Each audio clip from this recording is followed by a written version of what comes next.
Selamat berjumpa kembali anak-anak kami, walau dimanapun berada. Kali ini kita akan bersama kembali membahas, mendalami 5 tugas gereja. Pendidikan agama Katolik dan budi pekerti untuk siswa-siswi SMA, SMK kelas 11 semester 1. Baik. Ada 5 tugas gereja. Yang pertama, gereja yang menguduskan ataupun liturgia. Yang kedua, gereja yang mewartakan kabar gembira atau disebut dengan kerigma. Gereja yang menjadi saksi Kristus disebut sebagai martiria. Gereja yang bersekutu disebut sebagai koinonia. Dan yang terakhir, yang kelima adalah gereja yang melayani, diakonia. Baik, anak-anak. Kali ini dalam pertemuan ini kita tidak akan membahas kelima tugas gereja ini. Kita akan membahas salah satu, yaitu gereja yang menguduskan, liturgia. Di dalamnya nanti kita akan membahas mengenai doa, sakramen, sakramentalia, dan juga devosi. Ada 4 bagian yang akan kita bahas dalam pertemuan kali ini. Mari kita bersama-sama untuk menyimak, mari kita bersama-sama untuk mendalami bersama mengenai tugas gereja yang menguduskan liturgia. Gereja yang menguduskan. Kata liturgi berasal dari bahasa Yunani, yaitu leiturgia. Ini terbentuk dari akar kata ergon yang berarti karya, kerja, atau bakti. Gereja Katolik lalu mengambil istilah liturgi untuk mengartikan kultus atau ibadat. Ibadat ini kemudian berpuncak pada Ekaristi, di mana gereja mengalami persatuan dengan Kristus. Liturgi merupakan tugas gereja ketika menjalankan fungsi imamatnya. Imamat dalam gereja ada 2, yaitu imamat umum yang diterima oleh semua orang yang dibaptis dan imamat khusus yang diterima oleh mereka yang ditahbis, seperti imam, pastor, uskup, ataupun paus sendiri. Ibadat atau liturgi disebut sebagai doa resmi gereja karena di dalamnya ada kesatuan gereja dengan Kristus. Liturgi adalah karya Kristus, imam agung serta tubuhnya yaitu gereja. Liturgi menjadi wahana utama untuk yang pertama mengantar umat Kristiani ke dalam persekutuan pribadi dengan Kristus. Ini bisa kita temukan dalam Sacrosanctum Concilium artikel 7.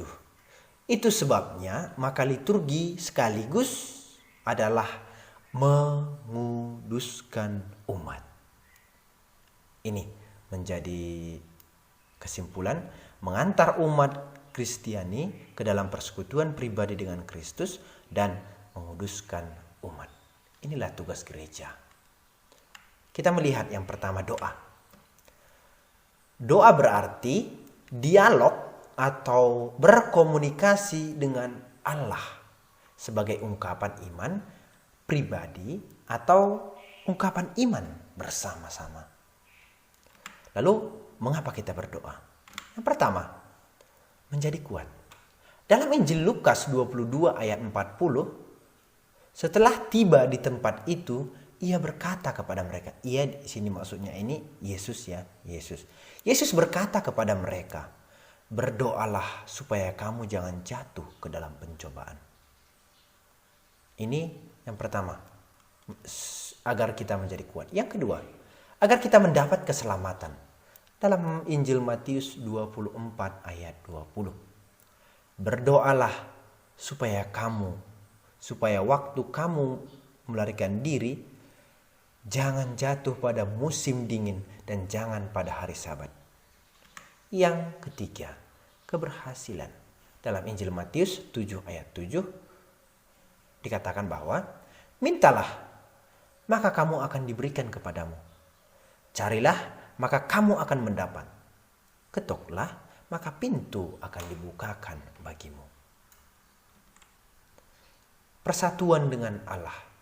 Dalam Kisah Para Rasul 22 ayat 17 dikatakan, sesudah aku kembali di Yerusalem dan ketika aku sedang berdoa di dalam bait Allah, rohku diliputi oleh kuasa ilahi.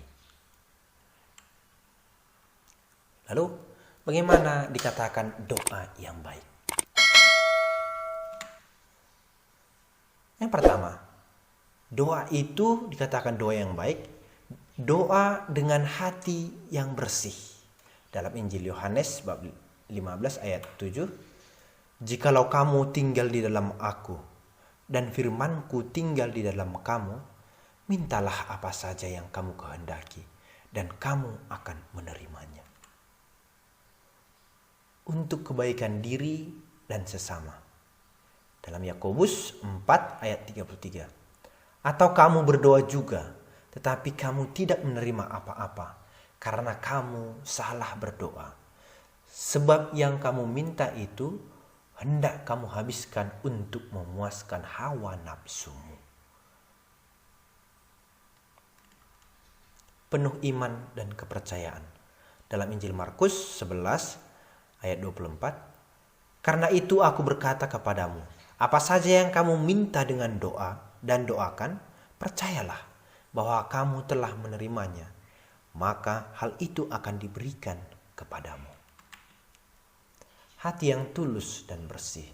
1 Timotius 2 ayat 8. Oleh karena itu aku ingin supaya di mana-mana orang laki-laki berdoa dengan menadahkan tangan yang suci, tanpa marah dan tanpa perselisihan. Tidak putus asa dalam berharap.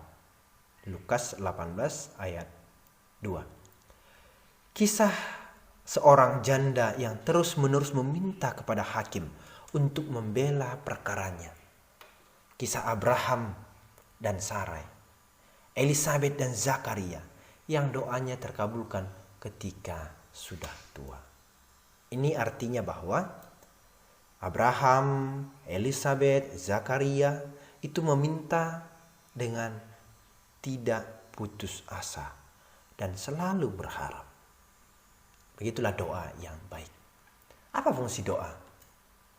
Mempersatukan diri kita dengan Allah, mengkomunikasikan diri kepada Allah, mengangkat setiap harta sebagai doa yang hidup, yakni karya yang bersifat merasul dan menyelamatkan, mengungkapkan cinta, kepercayaan dan harapan kepada Allah agar dapat melihat hidup dengan mata iman.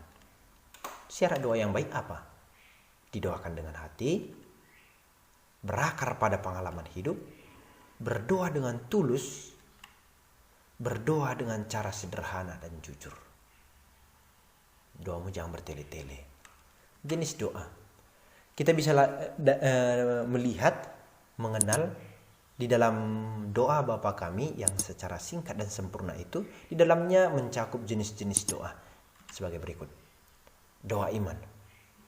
Bapa Kami yang ada di surga. Percaya bahwa Bapa itu ada di surga. Pujian atau kemuliaan, dimuliakanlah namamu. Doa pengharapan, datanglah kerajaanmu, jadilah kehendakmu di atas bumi seperti di dalam surga. Doa permohonan, berilah kami rezeki pada hari ini. Doa harapan, dan janganlah masukkan kami ke dalam pencobaan, tetapi bebaskanlah kami dari yang jahat. Doa tobat, dan ampunilah kesalahan kami, seperti kami pun mengampuni yang bersalah kepada kami.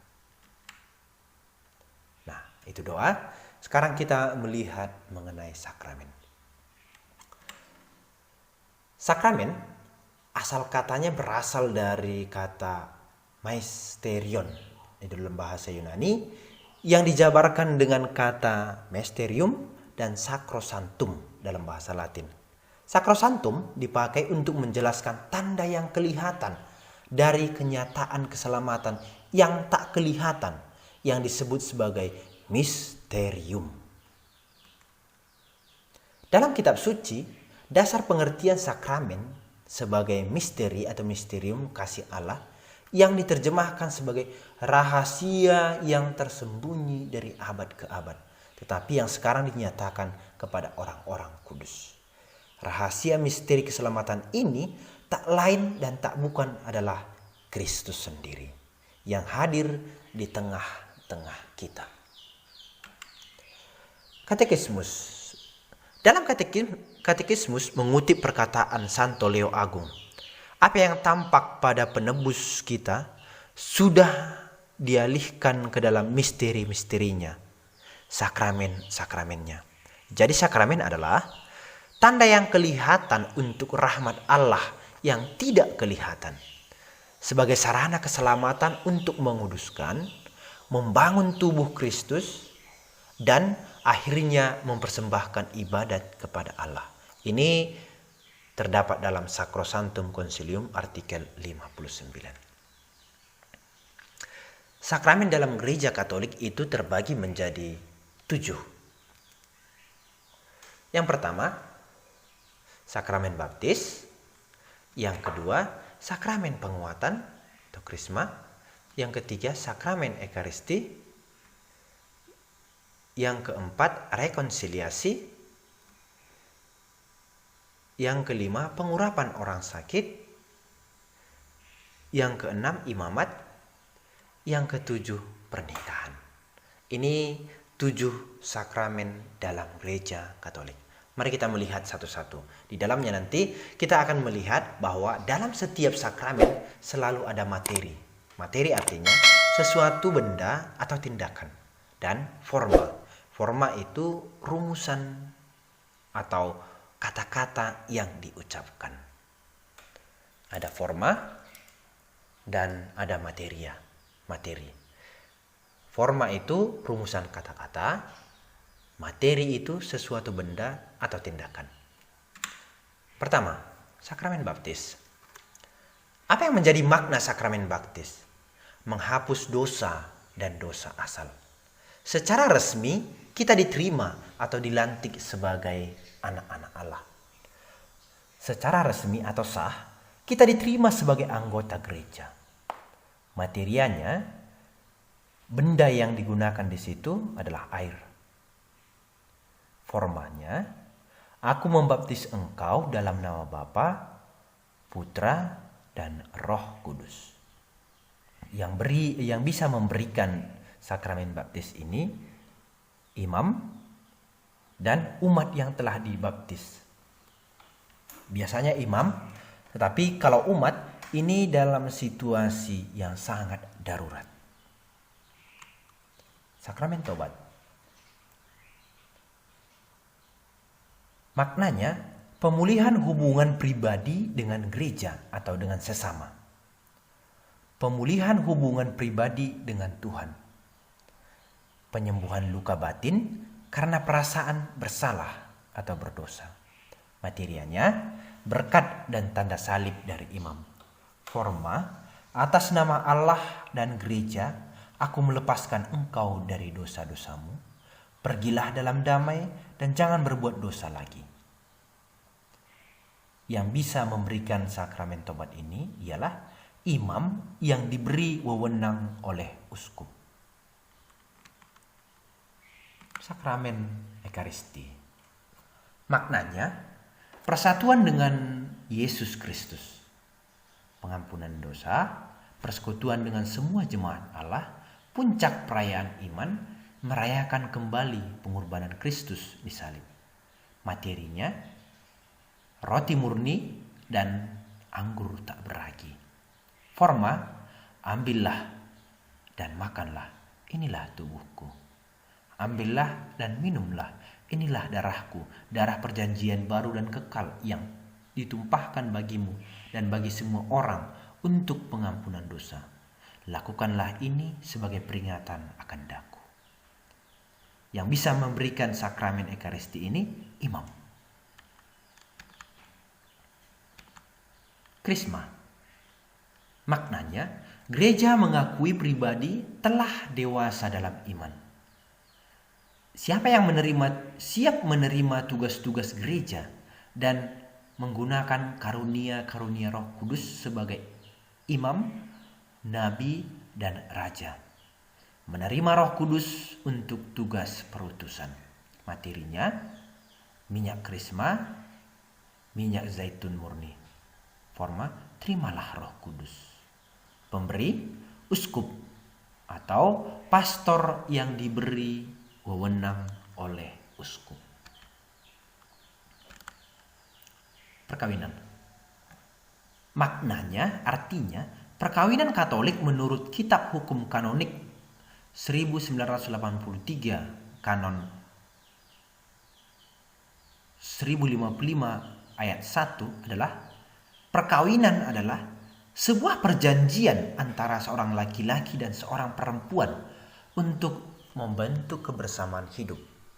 Latar belakang definisi ini adalah dokumen Konsili Vatikan II dalam Gaudium et Spes tidak lagi mengartikan perkawinan sebagai kontrak. Perkawinan bertujuan untuk bonum vitae, kebaikan hidup bersama pasangan. Bonum prolis, terbuka terhadap kelahiran anak dan kebaikan hidup mereka. Bonum conjugum, membentuk kebersamaan hidup. Sifatnya monogami, sakramental, dan tak terceraikan. Forma, janji perkawinan. Materi, ucapan janji dengan meletakkan tangan di atas kitab suci dan stola imam. Pemberi, itu suami dan istri, di hadapan saksinya adalah imam.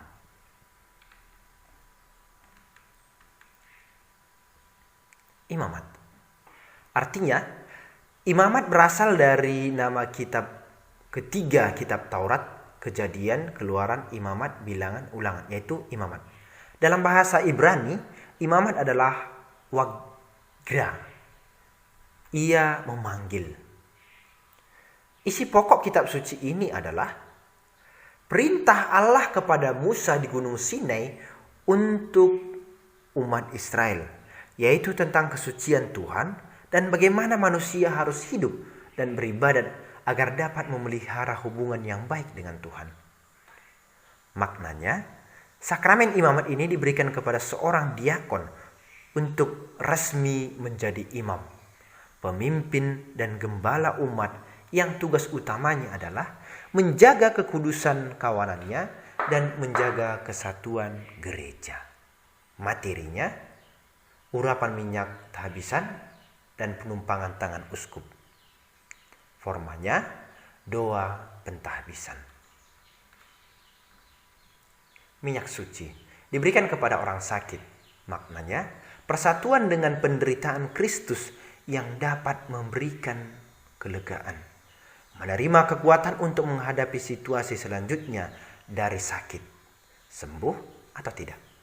Materinya, minyak pengurapan. Forma, doa pengurapan.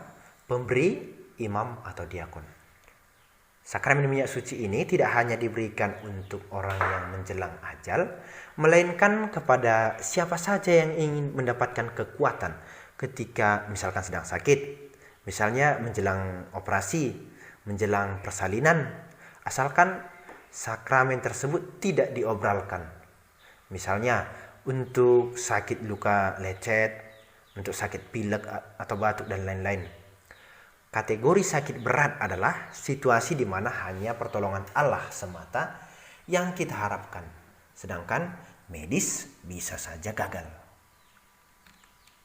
Sakramentalia. Tadi ada sakramen, ini sakramentalia. Sakramentalia adalah berkat suci yang diberikan Tuhan melalui gerejanya pada orang atau barang.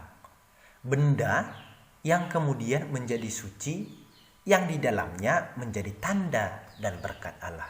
Dalam Kisah Para Rasul diceritakan kekuatan benda atau barang yang telah dikuduskan tersebut. Bahkan orang membawa sapu tangan atau kain yang pernah dipakai oleh Paulus dan meletakkannya atas orang-orang sakit, maka lenyaplah penyakit mereka dan keluarlah roh-roh jahat.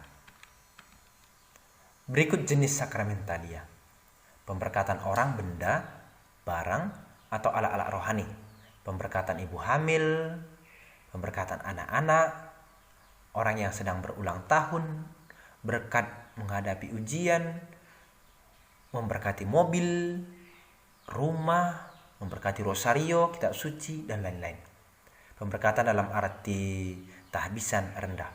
Pemberkatan untuk orang atau benda untuk keperluan liturgi. Misalkan pemberkatan atau tahbisan lektor akolit, katekis, prodiakon, pemberkatan kapel, pemberkatan gereja, pemberkatan lonceng gereja, altar, minyak suci, air baptis, dan sebagainya. Ini adalah contoh-contoh untuk sakramentalia. Sekarang kita masuk ke devosi. Devosi ini berasal dari bahasa Latin devotion atau penghormatan. Adalah bentuk-bentuk penghormatan atau kebaktian khusus kepada rahasia kehidupan Yesus. Misalnya, devosi penghormatan kepada hati kudus Yesus, devosi kepada Allah yang Maha Rahim, devosi jalan salib, devosi kepada sakramen Maha Kudus, atau kepada orang-orang kudus. Misalnya, devosi kepada Bunda Maria, kepada Santo Santa Pelindung. Contohnya misalkan doa rosario, koronka, dan sebagainya. Baik, anak-anak kami, sakramen baptis, sakramen krisma, sakramen ekaristi ini adalah merupakan sakramen inisiasi, yaitu sakramen yang harus diterima seseorang ketika hendak masuk menjadi seorang Katolik. Sakramen inisiasi ini adalah sakramen pintu gerbang masuk menjadi seorang Katolik. Sakramen perkawinan dan sakramen imamat merupakan sakramen panggilan, di mana seseorang memilih panggilan hidup. Sakramen tobat dan sakramen pengurapan orang sakit merupakan sakramen penyembuhan. Demikian materi kita kali ini mengenai 5 tugas gereja, terutama liturgia, tugas gereja menguduskan. Terima kasih karena telah menyimak bersama, belajar bersama.